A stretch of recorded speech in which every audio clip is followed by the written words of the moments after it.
കഴിഞ്ഞ ദിവസം നമ്മൾ മാഹി ബൈപ്പാസിന്റെ വീഡിയോ ചെയ്യുന്ന സമയത്ത് നമ്മൾ വിട്ടുപോയ കുറച്ച് കാര്യങ്ങളുണ്ടായിരുന്നു. മാഹി ബൈപ്പാസിന്റെ തുടക്കം, മാഹി എത്തുന്നതിന് തൊട്ട് മുമ്പുള്ള അഴൂരും അതുപോലെ മാഹി ബൈപ്പാസിന് മാഹിയിൽ നിന്ന് വരുന്ന റെയിൽവേ ട്രാക്കിന്റെ മേൽപ്പാലും അതിന്റെ വർക്ക് ഡിലേ ആയതുകൊണ്ടാണ് ശരിക്കും മാഹി ബൈപ്പാസിന്റെ വർക്ക് ഇനാഗുറേഷൻ നീണ്ടുപോയത്.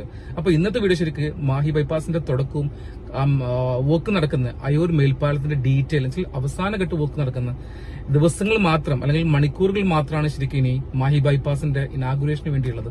അപ്പൊ ഇന്നത്തെ വീഡിയോ ഡീറ്റെയിൽ കാണിക്കുന്ന മാഹി ബൈപ്പാസിന്റെ ബാക്കിയുള്ള വിഷയമാണ്. പുതിയൊരു വീഡിയോയിലേക്ക് നമ്മൾ എല്ലാ സുഹൃത്തുക്കൾക്കും സ്നേഹം നിറഞ്ഞ സ്വാഗതം. നമ്മൾ വീഡിയോ കാണുന്ന സുഹൃത്തുക്കൾ ഒന്ന് നമ്മുടെ ചാനൽ സബ്സ്ക്രൈബ് ചെയ്ത് സപ്പോർട്ട് ചെയ്യാം. വീഡിയോ ഇഷ്ടപ്പെട്ടാൽ ഒന്ന് ലൈക്ക് ചെയ്യാം. നിങ്ങളുടെ അഭിപ്രായങ്ങൾ തീർച്ചയായിട്ടും കമന്റ് ചെയ്യാം. Thank you. ഞാൻ ആദ്യം ഇൻട്രോയിൽ പറഞ്ഞ പോലെ കഴിഞ്ഞ പ്രാവശ്യം മാഹി ബൈപ്പാസിൻ്റെ ഫസ്റ്റ് പാർട്ട് നമ്മൾ ചെയ്ത സമയത്ത് വിട്ടുപോയ ഭാഗമായിരുന്നു കോഴിക്കോട് അഴൂർ. കാരണം ആ ഭാഗത്ത് മുഴുപ്പിലങ്ങാടി ആ ഭാഗത്ത് നിന്ന് കാണിക്കുന്ന സമയത്ത് അത്രയും ദൂരം ഇങ്ങോട്ട് ഫ്ലൈ ചെയ്യൽ പോസിബിൾ അല്ല. അതും ഒറ്റ വീഡിയോ ഉൾപ്പെടുത്തുമ്പം ഏകദേശം അരമണിക്കൂറിൽ കൂടുതൽ എടുക്കും. അതുകൊണ്ടാണ് ഒരു സെക്കൻഡ് പാർട്ടായിട്ട് ഈ ഭാഗം കോഴിക്കോട്